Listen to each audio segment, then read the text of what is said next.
Welcome into the Husker247 podcast. I'm Mike Schaefer, joined by Brian Christopherson. Brian, how you doing on a Monday morning of game week? I'm doing well. I just realized I got too small of a coffee mug. I'm going to finish it before this pod ends, and so could be a struggle to the finish. But you don't worry about that because you're not a coffee addict, which is good on you. I only have as much available water as in this bottle, though. So if I need more water than that, it's a similar kind of issue, right? I guess so. You must just drink that water like you're racing in the Tour de France or something, like you're Greg LeMond. Yeah, I don't know if the Peloton bike can really get involved in the Tour de France, and it certainly can't when you haven't ridden it in like 2 months. So that's also a bit of an issue when it comes to the bike riding. I got to say, for Nebraska being on a business trip, you seem very dressed up this morning. Collared shirt and everything. Yeah, whenever somebody says that, that's always like, I guess thanks for the compliment, but also an insult to how you usually dress, which is fair. Well, you're a sports writer, so there are no preconceived standards of dress, right? Yeah, don't worry. There's a stain somewhere on this shirt. There's at least 2 or 3 stains that haven't come out. Oh man. Okay, so this is where we're already off topic. I promise we'll get back to Nebraska football. You're out to eat. Are there certain foods that you will not order because you're worried about getting a stain on it if you're out at lunch or something, and you wanna remain relatively clean throughout the rest of the day? I wouldn't say that, but I would say if you go through a salad bar, tomatoes scare the crap out of me. Like when you like put your fork in it and it spits at you. Tomatoes, I would say, little tomatoes and salad. I won't back down from them. You go to the fight and take it on, but it is something where when I put it on the plate, I'm like, all right, be very delicate here. Yeah, I think that's our new title for this this podcast here this week. Husker247 won't back down to tomatoes. Yeah. Right? Is exactly. that fair? Yeah. I think that works on a lot of different levels. All right. It is game week. Nebraska, I think they're somewhere probably over the Atlantic right now. I don't know what their schedule was exactly. Have they left already this morning? I think they're Brian, yeah. sorry. Well, Brunts is on his way. Brunts there is in Chicago. We know where Brunts is. Yeah, we'll be seeing if the air travel treats him well. Hopefully, everybody who's going has a pretty smooth flight in a time where, whenever you go to board a plane, you never know if you're going to actually board the plane on time. Sure. But I think Nebraska's leaving later tonight. Basically, for a quick rundown of what they're going to do, they want guys to sleep on the plane. Like they're going to black it out like an hour into the flight. And then immediately when they get there and get through customs, they're actually going to go work out. I'm thinking it's actually would be Tuesday. They're going Monday tonight. And then I think it'll be like Tuesday morning in Ireland early when they get there. Work out, eat. They're doing one little event and then basically sleep Tuesday. And the idea is that they're going to wake up Wednesday on Dublin time, their body's on Dublin time, and ready to roll. So Tuesday is sort of the bridge day. Sleeping on the flight, if you're not good at that and you're a player, it could be a rough first 36 hours. What do we think it looks like for Bryce Benhart and Teddy Prohaska to sleep on the flight?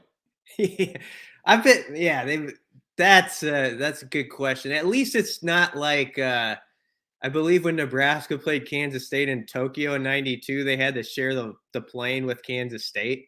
Oh, so wow. So at least they're not in that scenario.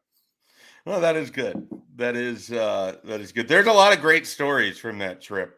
Oh yes, some can be told and some maybe can't.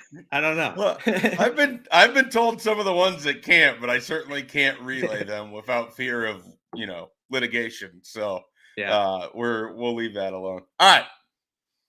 Nebraska's media got to meet with Scott Frost. Got to meet with 5-6 players on Sunday. The normal Monday press conference moved up a day to accommodate everything going on that's different with this week. Was there anything from Scott Frost? And we can, if you're good with it, we can just skip vomit talk unless you really want to dive into it. Otherwise, we'll glide past that. Anything else from Scott Frost on Sunday that really kind of stood out to you right here? I mean, the starter was announced last week in Casey Thompson. Other depth chart stuff, we're just probably either going to hear from them later this week or you're going to see it on Saturday, which seems more likely to me. Anything notable from Scott Frost on Sunday? Nothing Scott Frost said just popped to the headlines, but Casey Thompson was really interesting. Just the fact, I think people got sort of he kind of put on display what he's been doing for 7 months, like kind of the student of the game he is. He gets asked a question about Northwestern's defense, which is usually like a 10-second answer by a guy, very generic. And he kept it generic enough that a coach would be fine with it in describing him. But he gave a 90-second answer, talked about they got this transfer from this school, this guy went here. And you could tell that he'd read the book 10 times on Northwestern this summer on sort of what they're about. Now, obviously, they can throw changeups at you and all that. But Casey Thompson really was focused, and I don't think it's hard for him on projecting a face of calm and confidence for his team as they head out there. And I was impressed by that because I do think even if you're new here, there is somewhat an understanding that you pick up on fast that sometimes with Nebraska football and games like this, people walk on eggshells a bit and Nebraska plays like it. They certainly, I think, did last year in week 0 against Illinois. And, you don't want to just excuse bad football as saying you're uptight. But I do think there's been multiple games we could point to through the years, even before the Frost era, where when there's a moment for this team to meet, sometimes you don't think they're at their best because it looks like a team that's sort of stressing a bit, worried instead of just going out and attacking. And so it was good to hear the quarterback kind of have that and really project that we're going out there, we're going to get it done. We've trained for this. We should be confident because we've been pretty good. Why wouldn't we be good on Saturday, sort of thing?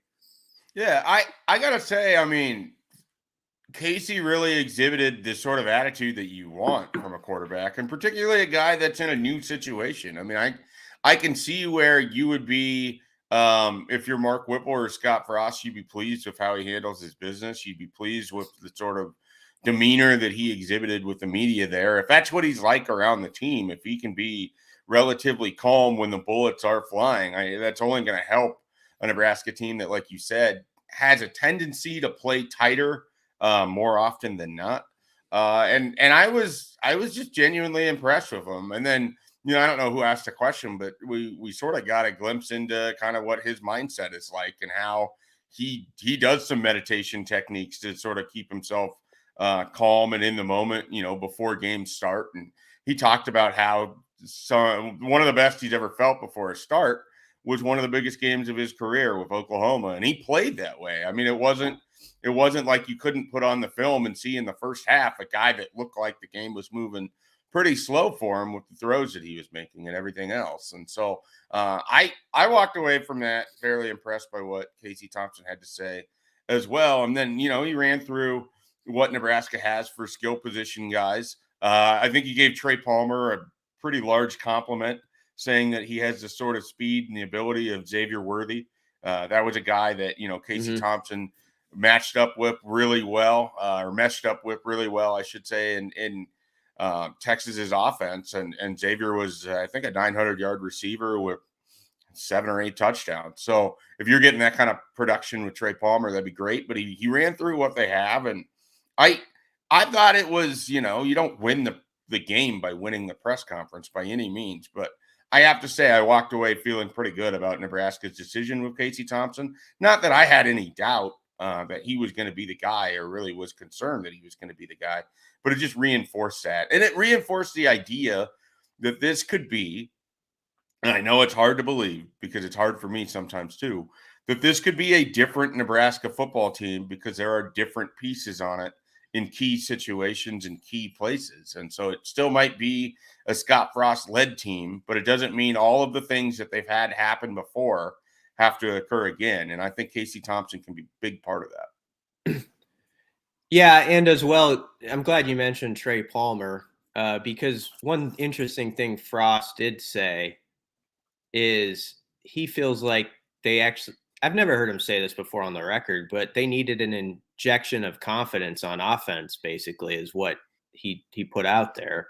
And he feels like some of these newcomers sort of have that. He said almost to a fault. And Thompson would be one of those guys, but Palmer and Marcus Washington are just guys who they've played enough football or they've been around enough big games.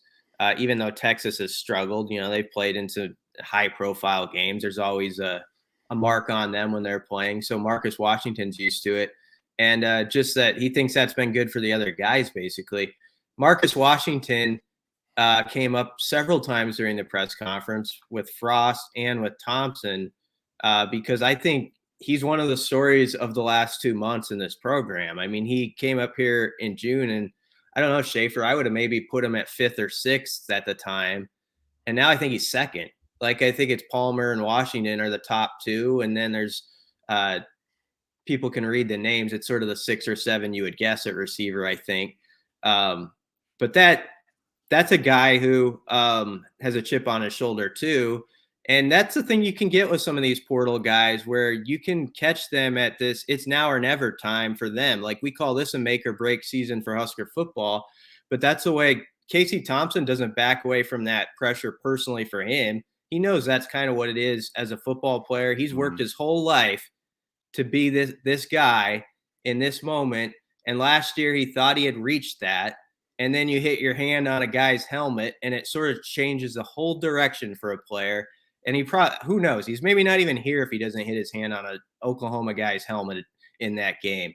But he is. And because of that, I think there's that determination. Like I've spent 17, 18 years of my life since I was 5 or whatever to succeed right now. I can't let this slip. And I think they've got a few guys who are kind of looking at it like that, and embracing that, I think, in sort of a healthy state of mind. Yeah, absolutely. I mean, just jumping sides of the ball and sticking with the confidence theme. Caleb Tannor does not lack for confidence. He certainly feels good about what this defense can be. He feels good about himself. And real quickly, I would like you to kind of pass along the story that we worked into what's up on Caleb Tannor and him talking about being named a captain and everything else. But this wasn't a moment this was no, prince that was promised.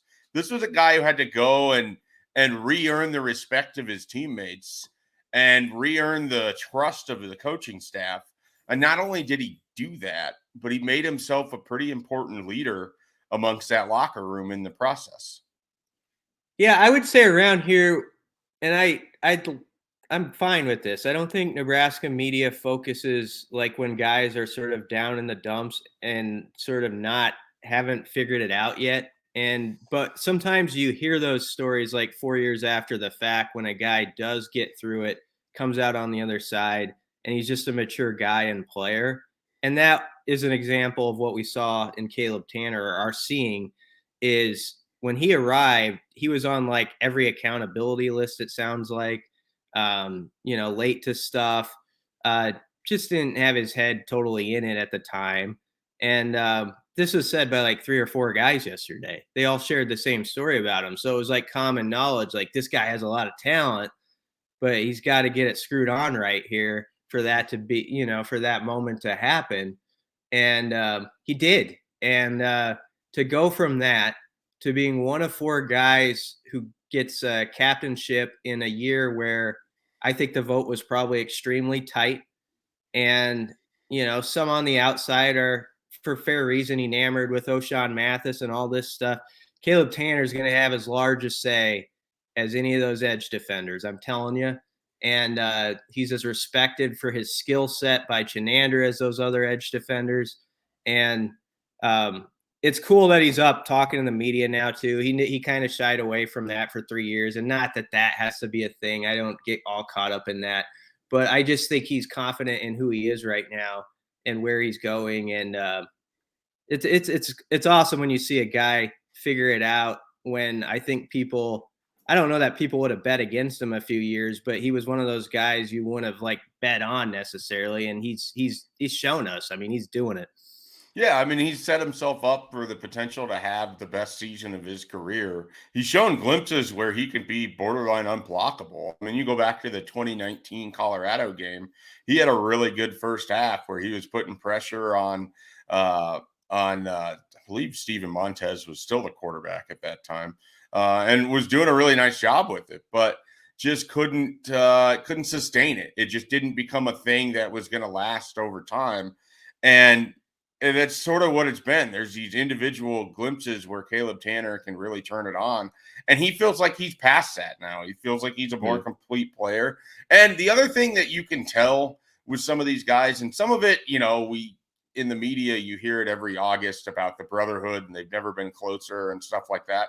I will say that over the last 2 years, more than almost any other time that I've covered the team, the defensive players genuinely like each other. They like to be around each other. There's a level of trust and understanding and belief in each other that I think comes from having a defensive coordinator that has really earned their trust, that has really earned their love. And I think he's been able to sort of put that unit together as a whole defense where it's pretty cohesive for the most part. Instead of individual pieces, they feel like they have to operate as a unit, that they trust that if I'm here, Nick Henrich is going to be here. Ty Robinson's going to do his job here, and that might free up Garrett Nelson there. And those sorts of things. You hear that when they talk, and it's not, like I said, I mean, every August you go in and you hear about how close guys are, and you can tend to tune that out. But there's just a different tone to it, and it has been the last 2 years. And I think a lot of that is Eric Shenander, and Caleb Tannor was talking about that again on Sunday, but he was talking about it in the sense that he's been genuinely impressed that a guy like O'Shawn Mathis showed up and he didn't rock the boat. It didn't become the O'Shawn Mathis show. It didn't become, oh, well, I showed up here and they needed me and you guys are crap and I'm going to make us better. No, it was, hey, we got to do this together. He fit right in.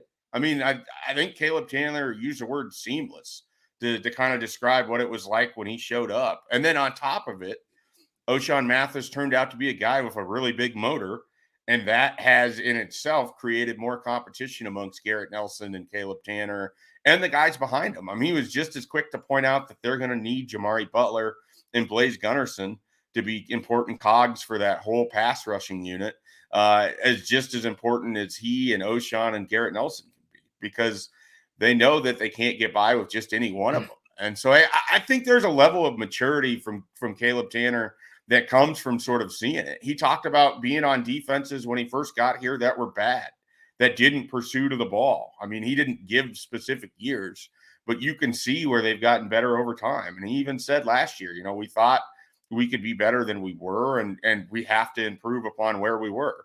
And so I just think there's good maturity there.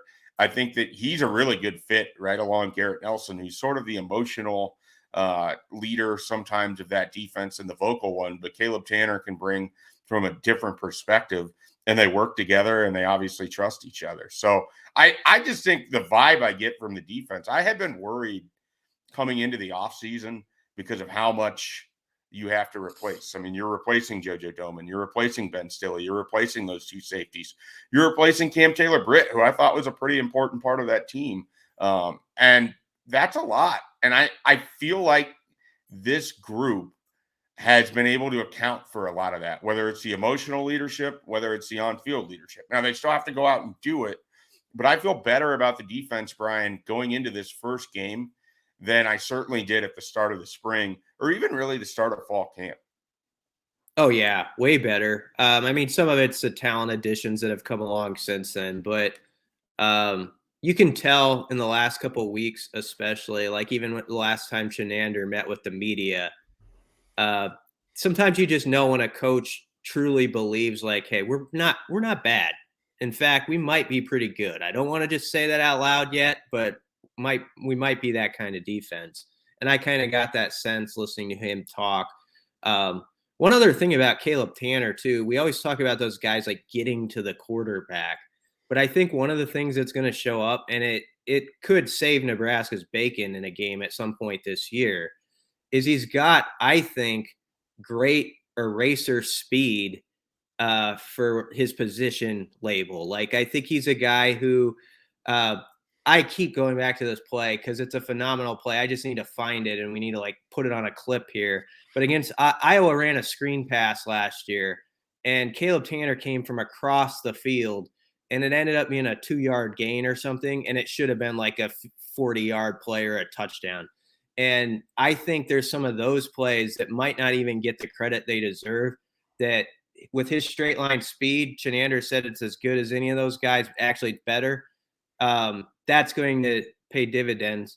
I also think with the new guys, you were talking about like O'Shawn Mathis coming in and not rocking the boat. I think that's kind of in his personality. And we're being really positive here, but it's the first week. People want to be positive going in. I think the guys who have transferred in, don't you think they have to be sort of surprised at the talent? I believe they have a lot of talent in this program, and I've actually thought they've had some decent talent for a few years. Same. And so, and actually, when I say that, it's more it is a black eye to their results, like even more so because you're like, why they've underachieved? Yeah, why do you have these records? Because I believe, and I think other Big Ten coaches and personnel believe that about Nebraska. They know that's a team that has dudes. It's just, can they get out of their own way and put it together and figure out some of this little crap that's, kept them down. But I think when like an O'Shawn comes in or a Stephon Wynn, I have to guess they're like, wow, this is not like a 3-9 roster. Like you sort of think like, I'm not saying they want it handed to them, but you're probably thinking like, yeah, I'm going to be the guy by default. And then you show up and you're like, Caleb Tanner's really good. Garrett Nelson that guy could be a great player. And I think Stephon Wynn sees that with some of these guys, even unheralded guys like Colton Feast or a Hutmacher maybe climbing. And that's part of it. I really believe that the transfers who have arrived, when they step through the door, they're like, okay, they actually have talent. I need to help complement this, but I don't necessarily have to be just a savior. And that has to take a little pressure off some of those guys too. Yeah, I definitely get what you're saying there, and I would agree with it. I mean, especially on that defensive side of the ball, where if you're one of those junior college guys or Tommy Hill, and you're coming into the backfield, I mean, the defensive backfield, they do have talent. I mean, I have not felt like, I know that was a really common conversation in 2019 and 2020. I don't feel like most of the time Nebraska's the least talented team on the field. I mean, I haven't like, yeah. And I think it shows out. I mean, we're off topic here, but like JoJo Domann and Ben Stille are probably going to make NFL 53-man rosters, or at the very least the practice squad, and they didn't get drafted. And the reason that some of these guys aren't getting drafted is the results not going the way that, if Nebraska's 6-6, I'm guessing Ben Stille and JoJo Domann get drafted. Yeah. But there's just more talent here than you expect from a team that's won 11 games over the last 3 years. Like, it's better than that. I mean, I see it, you see it, I think the fans see it, I think the coaches know it, but that's what's frustrating about it. And so they've got an opportunity here in 2022 to kind of rewrite that, and we'll see if they're able to overcome some of the bugaboos. I mean, you were talking about erasing with speed.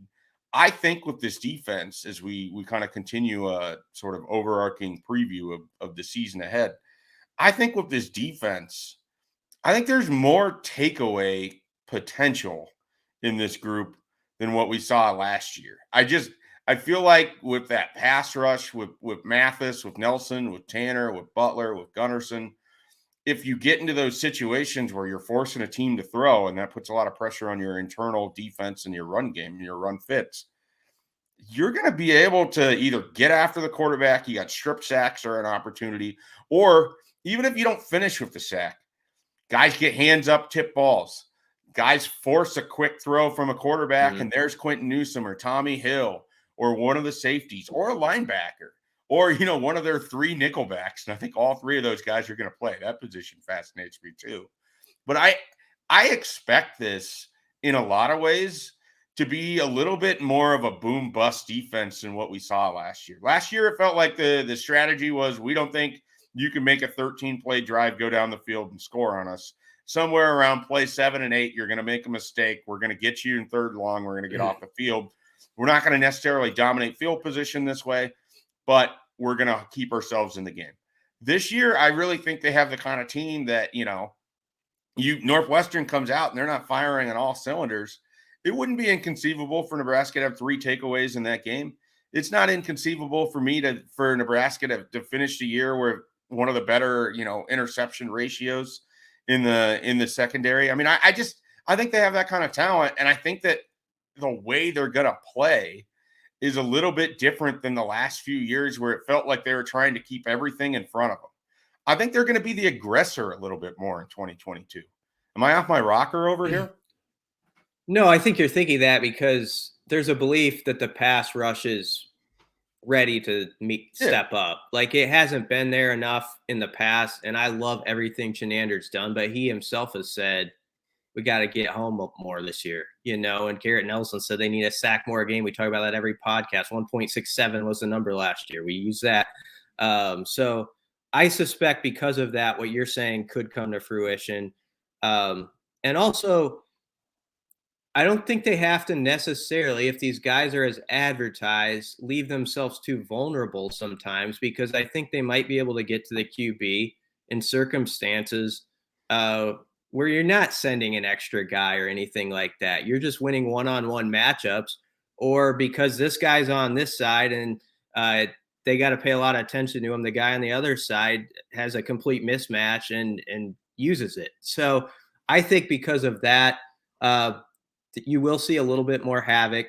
And then, the other part is, I feel like with third down defense with the Huskers in recent years, it's sort of been very much a roller coaster ride where there've been weeks where they've kind of got a hot hand and they'll have like 3 weeks where they're getting off the field. And then there'll be that like killer 3-game stretch or something where it's just like, it could be 3rd and 14 and you expect the worst, you're just sort of like an 18-yard catch, of course. So they need to be more consistent there on the money down throughout the course of the season. And I think that, of course, goes back to the pass rush as well. And I think they've even got some niche guys that are pretty interesting, like that they can throw out there, like where a team could be like, where did he come from? Like an Ativa Malga Clement. I could definitely see him even Saturday, like in a 3rd and long, like, all right, go get him, and he goes and makes a play type of thing. But, I'd love to see a Nebraska team win turnover margin for a season and see what that looks like and how it translates to the record. I've kind of forgotten sort of how that goes. And I'd love to see them force fumbles. That's a thing. If you look at Nebraska's inability to make teams put it on the carpet, through a blindside hit or whatever it may be, they just haven't been there. And so you love to see that team where, like, maybe in the opener, a guy puts his helmet on the ball and you get the fumble and you have like 2 of those happen, and all of a sudden that becomes like something that's a thing again. I do feel like football is like that, where once it happens in that, and this is sort of where Nebraska's struggled. They've had these chances, like in a bigger perspective, to close out wins. And you always think, like, if they closed out this win, if they could get it, that can this will beget another win. And once you've done it, you believe you can do it. And so all this stuff, they just have to see it happen in front of their eyes, and then I think the confidence grows with that. It's why I think this schedule matters too, Schaefer. I mean, I know some people are like, hey, you can't just say it's an easier schedule, but there's a roadmap there which provides an opportunity, and you have to take advantage of it. Sort of like Minnesota did a few years ago. That wasn't a great team in 19 or whatever it was to start the year. They won these close games against like South Dakota State. By like week 6, they're like, this is what we do. We win close games. We know how to figure it out. Nebraska needs sort of that, thing to happen early in the year. And then it just becomes something that is a habit. Yeah, I agree. I mean, I definitely think any extra confidence that this team can get from having the sort of beautiful runway start that they haven't had the last 4 or 5 years I mean, if you get this win against Northwestern and you take care of business at home for the first 2 weeks, it sets up for that 3-0 Nebraska, 3-0 Oklahoma game, or 2-0 Oklahoma game that Nebraska just hasn't had. I mean, the last time that they were undefeated to start a year was 1-0 against South Alabama, and they could have been 2-0 if the second half had never started in Boulder. But Yep. I mean, it's amazing to me. I mean, you think about how ridiculous it is to say this out loud, but they started 0-1 in 2018, 0-1 in 2020, 0-1 in 2021. Just getting this first game against Northwestern is huge from a confidence standpoint. And because you get a little bit of time to work against North Dakota and Georgia Southern, who aren't going to be slouches. They're still going to be teams you got to go out and beat on the field. But you get a little bit of extra time to iron out some things. And then the season really begins that fourth game. But if you just got to get through this first one. All right. I didn't warn you that we were going to do this, but okay. I like to ask you questions that put you on the spot. So here we are. You mentioned a guy that I know you believe pretty highly in Malga Clements. Do you have another player that you think could be a potential like breakout guy for Nebraska in 2022? Is there someone that you're just sort of thinking, if the right situation play out, this individual has a chance to, and it doesn't have to be like all Big Ten caliber, but someone who goes from not a lot of expectations to potential important contributor on the roster?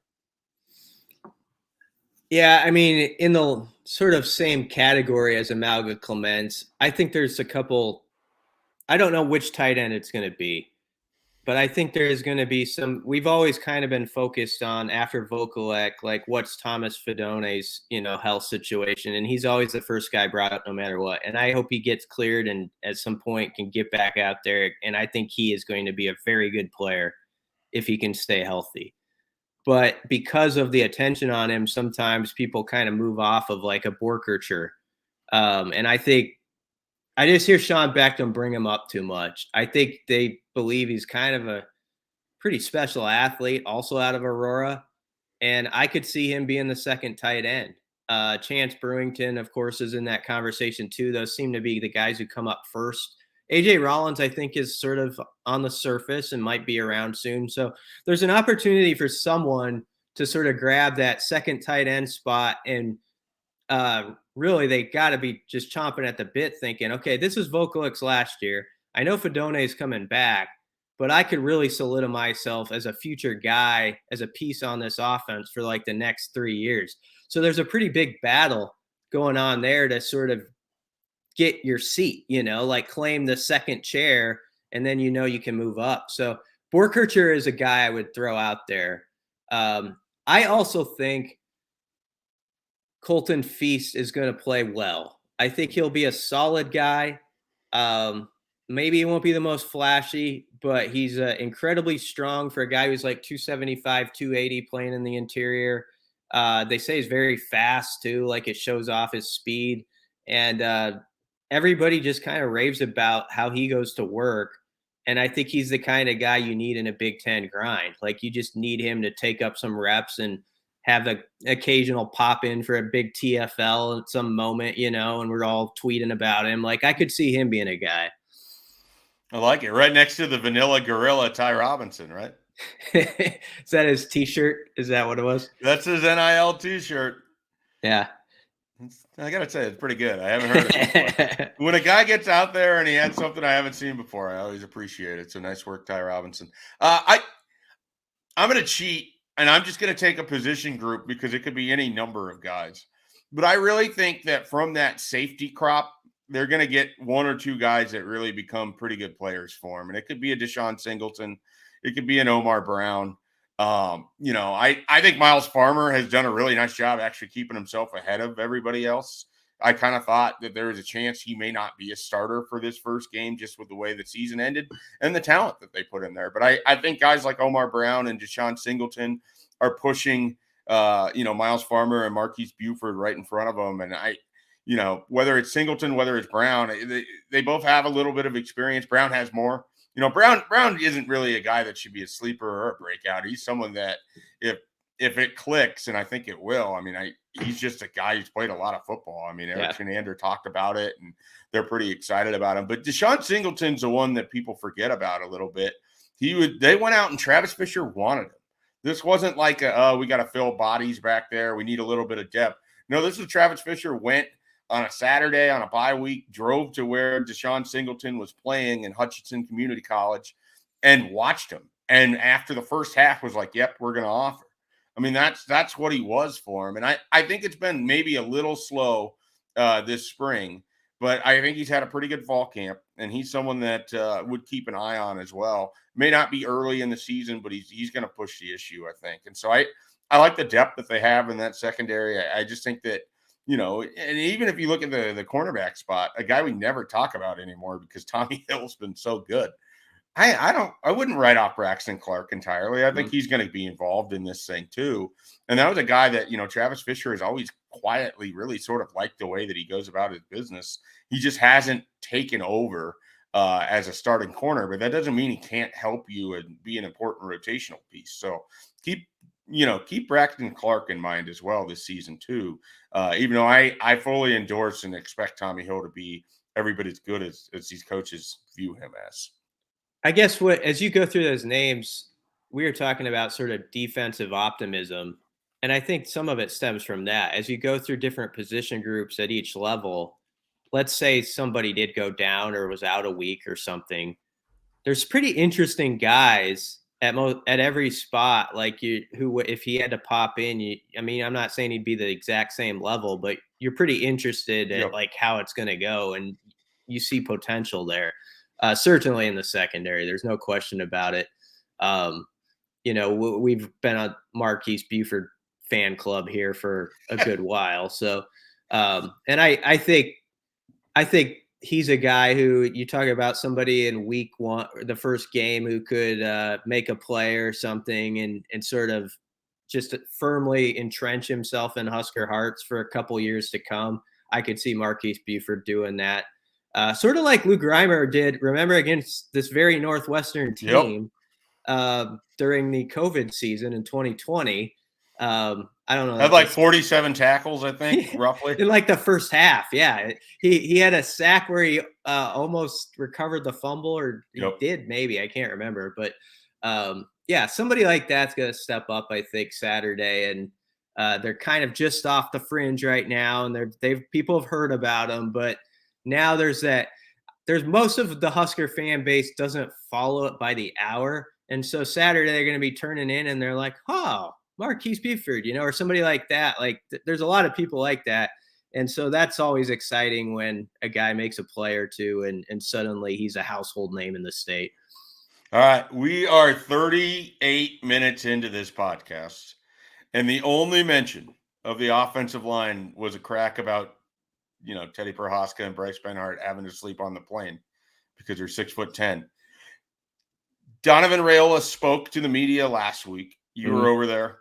What do we make of this offensive line? Because that's kind of the thing that no one really wants to talk about, and sort of the thing that everybody wants to see as it plays out. They're confident, and I don't know that it's false confidence. I think they've had days where they've been pretty good. I think they've had days in camp where they got their tails kicked. And Frost said as much yesterday. I think he had kind of picked up on the narrative that was maybe floating that the defense had sort of owned camp more than anything. And he said there were definitely days where the defense, dominated or won. But he said there were also a bunch of days where we would have scored a whole lot of points on them. So he liked the back and forth. And the big question to me is, like, after the first drive or so, after all the emotions kind of settled down for both squads and they're not running on Red Bull, like sometimes the first series you'll try to run the ball and you'll get stuffed by an average or below average defense because everybody's just so amped up. So I take that for what it is. But after all that kind of goes away and you get to the second or third series, can we finally see a Nebraska squad we haven't seen in a few years where you hand that ball to the eye back and it's like 4 yards, 5 yards, just consistent, not 6 yards, -1, -1, 4 yards, -1. So that to me is going to be the thing I'm looking for, is just a consistency where early in the game, even if it's like 3 or 4 yards, you're looking at it and you're saying that could turn to 5 or 6. I remember back in old Husker football days, you would watch a first series and you could tell. You'd be like, okay, a 3-4 yard run, that's growing as this game goes along. And so that's what has to come back. I'm really curious how the tackles are going to hold up in pass pro like everybody else. That's a big question mark. And we're big on Teddy, but it's a tough injury. It's been a long layoff. So it's a heck of a difficult assignment he's taken on. And imagine, though, if Bryce Benhart is solid. Like, if he comes out this year and is just solid, that changes my look about the O-line in a hurry. I don't know about you. No, it does. It does. I mean, it doesn't – they don't have to be 5 Outland winners out there. I mean, they just – if you give borderline competence and you can keep Casey Thompson upright, then I think that's going to be a good start. There's a part of me that wants to see what the pass protection looks like when it has a quarterback where they genuinely sort of know where he is most of the time versus, Adrian's tendency to flush out one way or the other when he needed to. And I'm not saying that Adrian was wrong to do that, but it's sometimes easier to pass protect for a pocket quarterback because you're creating the pocket versus a guy who's maybe just having to create with his legs. So there's a lot that I want to see with that offensive line. I also think it could be a lot worse in the sense that they have a lot of guys with experience. No one going over there that's going to probably start this game hasn't at least started a game for Nebraska before. I mean, if you're left or right is Prohaska, Corcoran, Hickson, Bando, and Benhart. I mean, they've all played in Big Ten games. They all know what they're getting into. This isn't an offensive line where they haven't at least had that experience before. And so I think that's helpful. If Donovan Raiola gave them sort of a renewed outlook on being a little bit more ferocious off the ball or a little bit better at finishing your run blocks. I mean, as bad as they looked last year, it wasn't like they didn't have moments where they couldn't do stuff. I mean, there's so much talent that they went out and recruited, and they put these guys in this position that if a little bit starts to go right and they can build off of that, that could be a pretty seismic jump from where they were at, both mentally and from a skill set standpoint. So I don't think all is lost or that it's hopeless with that offensive line. But I do think if we're talking about a group that needs to build confidence in week 1, it would be that group up front. Because if they can just play reasonably well, I think it would quell quite a few fears of the fan base. And I think it would buoy some of the spirits of the most dissected group of Nebraska football right now. I also think that, and I'm no expert at all, but I've talked to people who played the position and you hear them analyze it. The running backs in recent years for Nebraska did not help their O-line. There's a lot of cases where that happened, where they didn't see the hole right, they didn't have the timing right, whatever it is, and there was opportunity. Sometimes if you have that brilliant running back or two, they can take a lot of plays that are nothing and they're 5-yard gains. They just squeeze out 5 yards of them and you're in a good down and distance. So that's that part. I package the running backs with it. Like I'm just as interested like how the running backs run off the O-line and how they see the field. And I think there's a confidence there that they are better at that now and they're helping the O-line. So we'll see. And then this goes to it too. You need your QB, and I don't want to make this a knock on Adrian thing, but one thing he did struggle with was those short passes. There were sort of layups that were missed, and you can kind of be like, and kind of make a joke about it. But it's such a difference when it's 2nd and even 6 as opposed to 2nd and 10. Yep. So get those easy 4 or 5 yarders when they're there, and then you're playing ahead of the game on the defense, and you're dictating things. And so that'll fall on Casey. Like, can he make the simple plays? And if he does at a higher level than has been done in the past few years, I think you're going to see this offense ascend because of that. I think that's just that's one of those small things. It's not a small thing. Good. All right, last thing here, and just a few days before Nebraska will kick off over in Ireland, Cameron Lenhardt set to make a decision this week. That's a guy Nebraska has been pushing for really hard. His final group included Penn State and Michigan State, along with Nebraska. Nebraska has been a pretty heavy favorite since his official visit in June. Why do I keep calling you Brunts? I'm sorry. I apologize. Because you're worried about him. You don't know where he is right now. You're wondering. If he's in O'Hare, I'm definitely worried about him. You're going to talk about an airport that I don't enjoy spending time in. Anyways, Cameron Lenhardt, Brian, I know you've talked with him a couple different times. This is a guy that I think Nebraska really wants. Really wants. What is it about Cameron Lenhardt that has you intrigued, and how do you feel about Nebraska's chances this week? He's played a lot of different positions. He was really good up in the New Jersey area at a very good program, Northeast, up in the Northeast. And then he went down to IMG and has been pretty good there. So I think he's used to playing against really good competition. He pointed that out, like early in his career, he's going against like people who follow recruiting would just recognize these names that he's lined up against, and he's fared well. And so I think he has a lot of confidence because of what he's done against individuals that the recruiting community regards as like big time players.